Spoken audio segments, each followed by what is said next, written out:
Right now, folks, we ask if you could please take your seats, and we're getting ready for our next presenter in this 2007 Mass Monster Mash. So again, we ask that you offer courtesy to the next speakers. If you could please take your seats, and if you still want to interact with commerce, that's fine if you could just keep your voices down.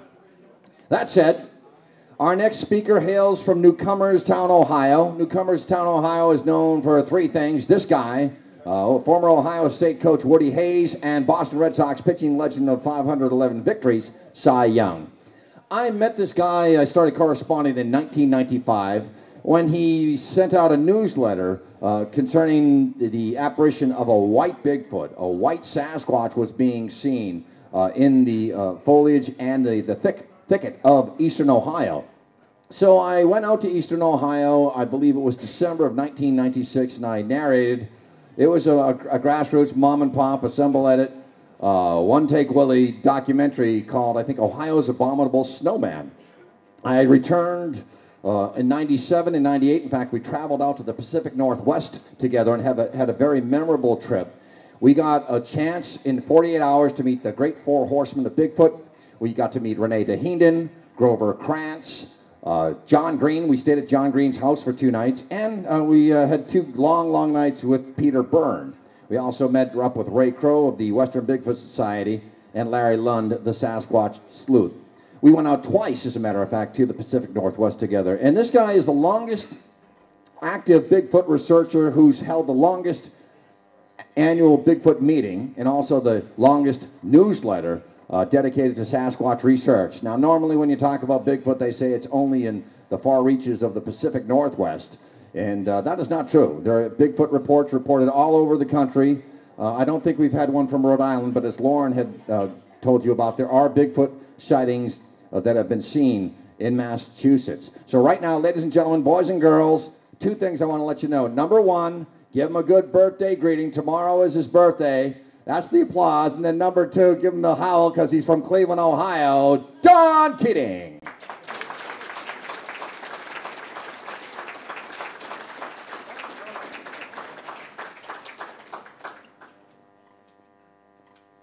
Thank you very much, John. Hello, how are you all doing? Good. First off, I want to thank John for inviting myself and my wife Missy out this evening over here to Boston. I appreciate the invitation. I was going to attempt to make it out here last year, but one thing after another prohibited me from being here. But I appreciate John inviting me this year. Hopefully it'll work out well. I do note that you have a really good crowd tonight. It's good to see everyone here from various parts of the country. And it's good that there is a forum like this where people who have an interest not only in the Bigfoot phenomenon but other paranormal phenomena can get together and talk about it without being ridiculed or boo-hooed or whatever the case may be.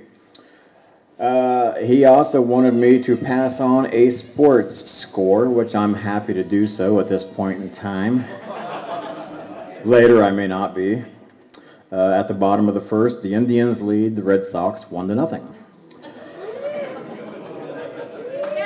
So, yeah, by the way, it started that way yesterday, and we know what the result was. 10-3, your Bo Sox. Yes, you won't lose, or you won't win more than 2 in a row against the Indians, so I'm sure. I like to get the audience involved in my presentations as much as possible because I believe that it's not a one-man show up here. It involves everyone. Without audience participation, a good presentation isn't possible. How many of you out there who are openly willing to admit it have seen what you consider to be a Bigfoot creature? Okay, I guess I'm the only one. How many of you believe that Bigfoot creatures may exist? That's a good note. I see Lauren doesn't have his hand up back there, so that kind of scares me. How many of you don't believe Bigfoot creatures exist? 1. And you're the one who wanted to see the presentation so much. Can't wait. Maybe I'll have to make you a convert. Okay. Pacific Northwest, as John alluded to a moment ago, is the traditional home of Sasquatch, which is an Indian name for the big, hairy, wild man of the woods.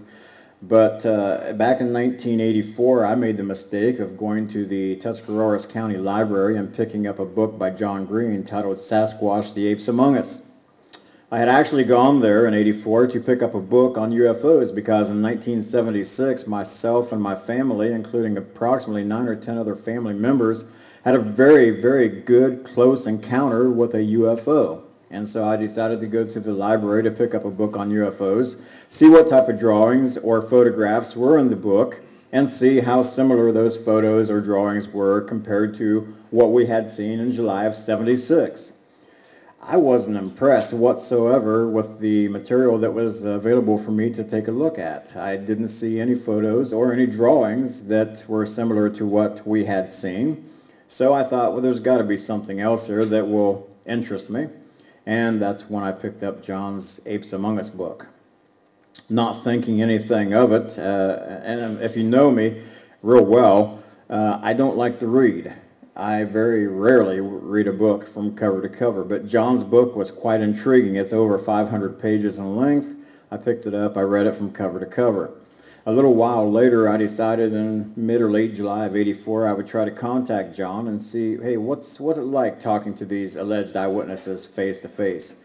What was it like discovering these alleged Bigfoot tracks in a dusty road that went for over 600 footprints at a time in the mountains of the Pacific Northwest? Do you think it was real? Do you think they were fooling you? Was it some type of an April Fool's joke?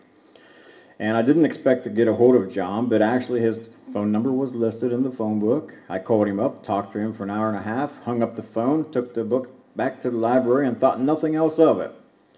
Until mid-August of '84, when an article came out in the Newcomerstown News that said, strange animals being seen in the area.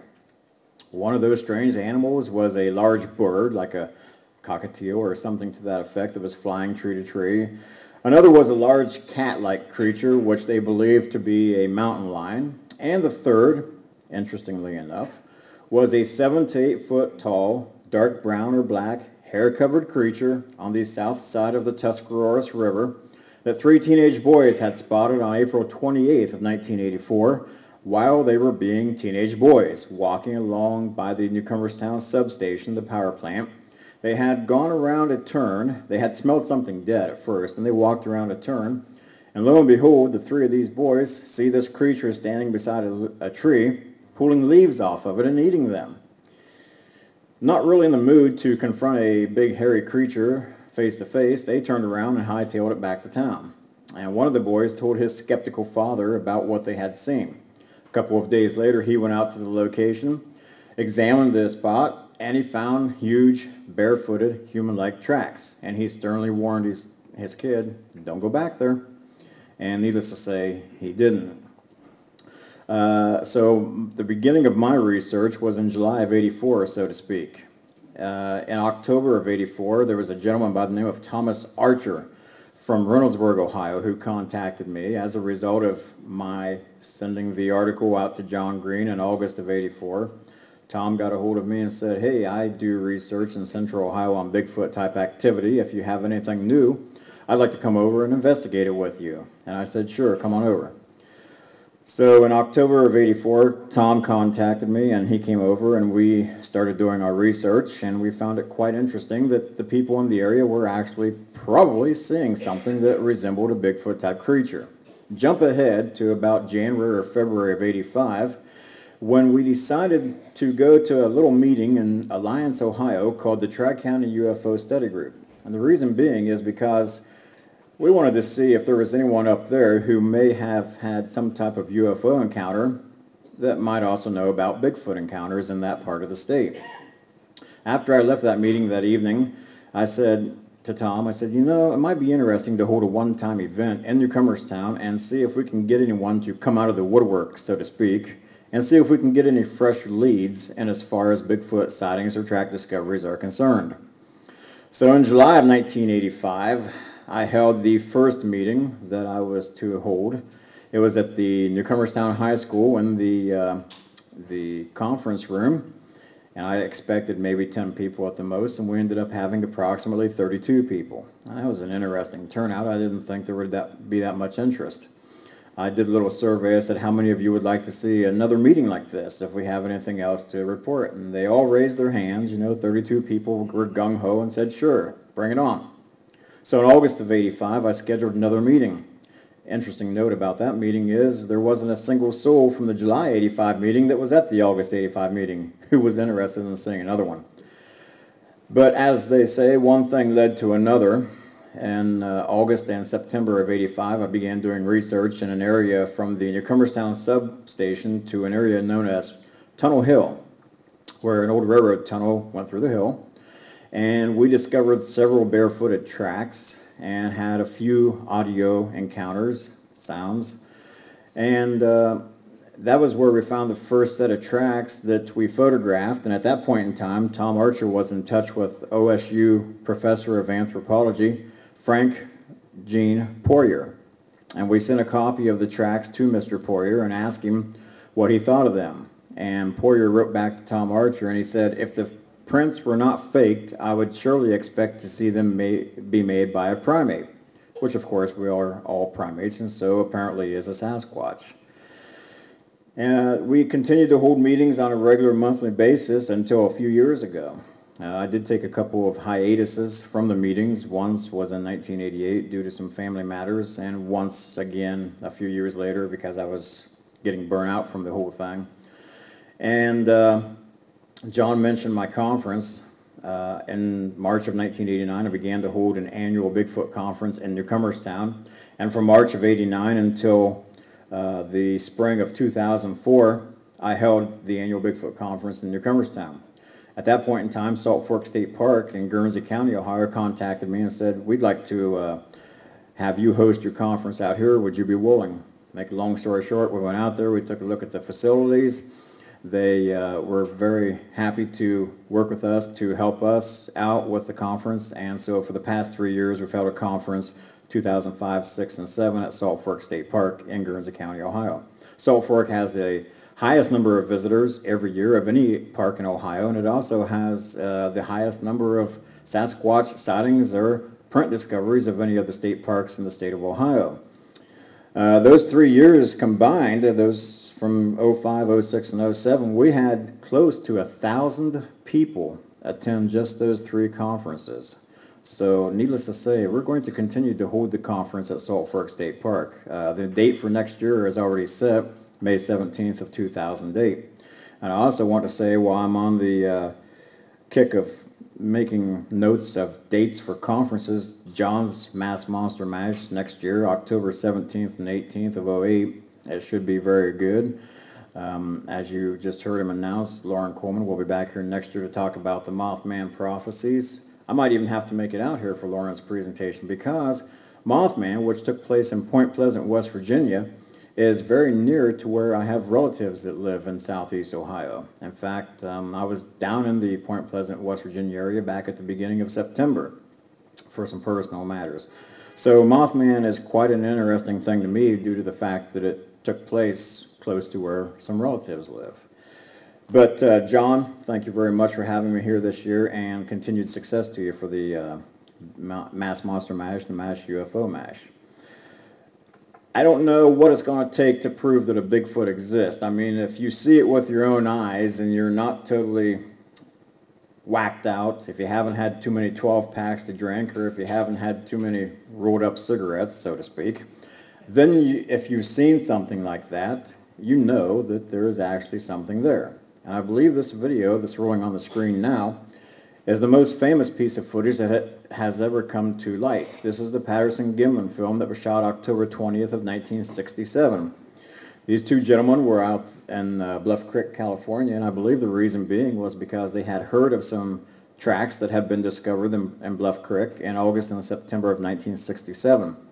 Since they came out with the film, approximately 1 or 2 days later, in fact, there have been a few people who have tried to say that the film was actually a person in a costume. Ever since I've seen this the first time that I have seen it to today, I'm of the opinion that this film is not a fake, that there actually is a living, breathing creature that is walking in that movie, 16 millimeter film. That leads me up to my main part of my presentation tonight.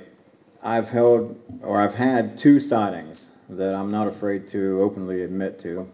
The first was in September of 1985.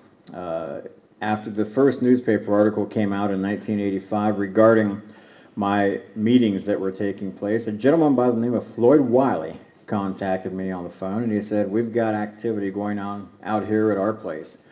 Tracks have been discovered, sightings have taken place, unusual noises have been heard, and the most unusual thing, if that's not enough, we've seen sets of red glowing eyes." I said, "All right, where do you live?"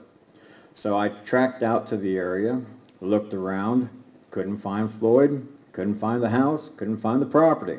I'm thinking, okay, well, the first hoax, I'm off to a great start.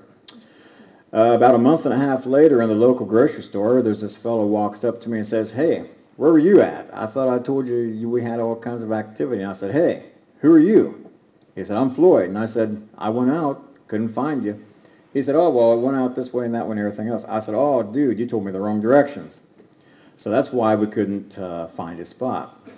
Beginning September 11th of 85, for approximately 3 or 4 weeks, I conducted extensive research out at the Floyd and Dave area. I call it Floyd and Dave because the one gentleman was Floyd Wiley, and his friend that was staying out there with him was a fellow by the name of David Tayo. So we went out to the Floyd and Dave area on September 11th, and lo and behold, the first night I was out there, I heard some unusual noises and got them on audio recording.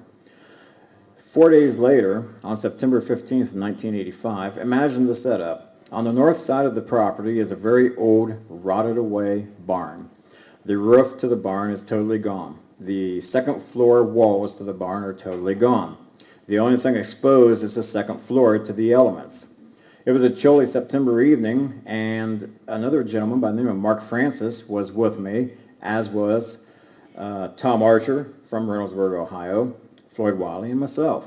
So Mark and Floyd decided to go up to the second floor of the barn and stake out that area up there because Tom had a recording with him that had been played on several documentaries, and we were going to play this recording to see if we could get more noises to come out of the woods, or possibly, draw the thing in, which I thought, sure, my chances of winning the instant lottery are probably better than drawing this thing out. But we're out there, and you got to understand, a lot of things have taken place out there, not only the 4 things I mentioned before, but at the beginning of the summer, they had a chicken pen, a small chicken pen that had a number of chickens and turkey in it.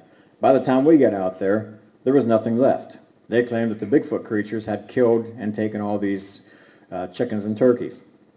They also had a number of dogs and several puppies at the beginning of the summer. Toward the end of the summer, the vast majority of those dogs and pups were gone. Again, they claimed that the Bigfoot creature had taken them.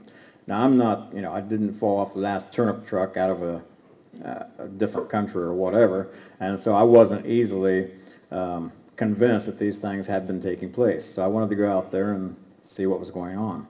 Tom began to play the sounds at around 10 o'clock, 5 till 10. Floyd and Mark are on top of the barn, and I couldn't hear what they were hearing coming down the hill. There's a hill on the north side of the property. I couldn't hear what was going on. Tom played the sound 2 or 3, 4 times, and after I think the second time, there was a noise that came off of the hill to our west. I said, "Oh, that's cool. Something is maybe over there." So we played it a few more times, and I had a 35 millimeter SLR camera hanging around my neck with a flash attached to it, turned on, ready to go. So I walked to the front end of this old pickup truck that's out there, and there's a big old tree standing beside the truck. And straight in front of me, to the east, approximately 35 feet away, is this chicken pen. I'm into this field for 13 months at that time, and I'm thinking snowball's chance in Hades of a Bigfoot coming down a hill into this open field, presenting itself to me and walking away. But lo and behold, that's what happened. This thing comes into the open field. There's goldenrod weeds in the open field. Goldenrod weeds average 4 feet tall. It walks through the open field, through the goldenrod weeds, and then it walks away from me twice as fast as it had walked toward the chicken pen. Interesting. So we take a time out. We all get together inside the house, and I was thinking that it was the guy up on the barn, Mark, because he's got a sleeping bag up there and he's wrapped up in it. Found out that it wasn't him. Of course, this thing was twice as tall as the goldenrod, so that made it 8 to 9 feet in height. Mark was only like 5'5" or whatever the case may be. Wasn't him. And we also found evidence that proved that I did see something that walked through that field, because there had been a smashed down area of goldenrod toward the chicken pen and then away from the chicken pen. And it was a quite large, quite wide path of goldenrod that had been smashed down. We went inside, we talked about it. They told me I was white as a ghost and shaking like a leaf. I don't remember that part, but maybe I was. So I see this thing in September of '85, and I see it again in November of '87. Jump ahead. I'm the kind of person who takes a video camera out into the field with me every time that I go out, with the exception of a few times here lately. I have a camera. I like to videotape wildlife. I like to videotape nice scenery. So I videotape wildlife and landscape. I also take a 35mm camera with me. I take a digital camera with me.